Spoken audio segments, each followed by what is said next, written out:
ساعات بتسأل نفسك هو أنا ليه مش باكمّل أي حاجة باعملها أو أي حاجة بتبتدي فيها؟ السلام عليكم، معاك محمود وهنا أنت هتعيش في أزمات الواقع، لكن أنا هنا عشان ألحقك منها، لو عايز تعرف ليه مش بنكمّل في أي حاجة، اشترك في القناة ويالّا بينا. كل يوم تشوف فيديو عن إزاي أتعلّم ألماني، وإيه الطرق اللي هتخلّيني أتعلّم، إزاي أفتح مشروع، طب لو فتحت هاعمل إيه، طب لو اتعلّمت هاخد كام فلوس، طب لو فتحت محل هاكسب كام في اليوم، ياه! أنا ممكن أشتري تليفون جديد، ياه! أنا ممكن أسافر ألمانيا بعد ما أتعلّم اللغة. استنى عندك، أنت عارف أنت عملت إيه دلوقتي؟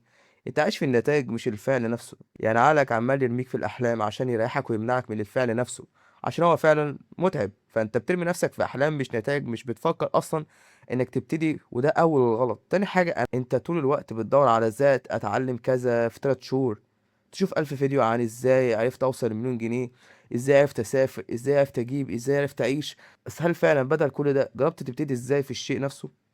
لأنك بتشوف تجارب من ناس مش زيك، يعني هم كانت ظروفهم غيرك، حياتهم غيرك، فأكيد الأسباب اللي خلّتهم يوصلوا للشيء ده غيرك.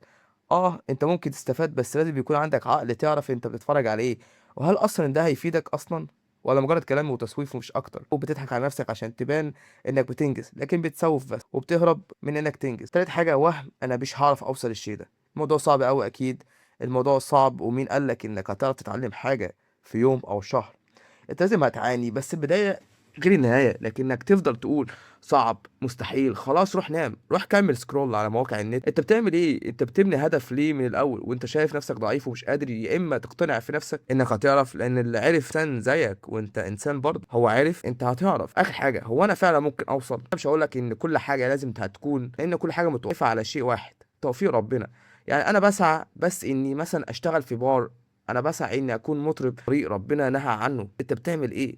أنت دلوقتي محتاج حاجة واحدة بس، التوفيق، فأنت تسعى في طريق يرضي ربنا، فأنت تعمل حاجة في سنة غيرك يعملها في سنتين، حاجة بتعملها في 6 أشهر ممكن غيرك يعملها في سنة، متوقفة على ربنا. يعني الله نزلنا عشان العبادة والسعي والإصلاح، اعمل أركانك كلها صلاتك وما عليك غير الصبر، لكن إني أبطل صلاة بحجة إن مش وقته، أنا رايح الجيم، أنا الوقت ده هذاكر فيه، أنا الوقت ده هاشتغل فيه، أنت كده عايز ترمي نفسك مع نفسك، اتعب، لكن مفيش توفيق ربنا، وأكيد التوفيق هيغنيك عن حاجات كتير منها إنه يعرّفك عن كل حاجة في الشيء ده اللي بتسعى ليه، يخليك شخص فاهم مش حافظ، يخليك تفضل تغلط عشان تتعلم، يفضل ينبهك إن ده غلط، طب ده غلط ليه؟ عشان كذا. صدقني التوفيق أهم حاجة في الحياة، ربنا هو أهم حاجة، السعي إلى الله مش السعي إلى الحياة. ساعتها عمرك ما هتلاقي حاجة واقفة معاك وهتكمل كل حاجة اللي أنت عايز تعملها.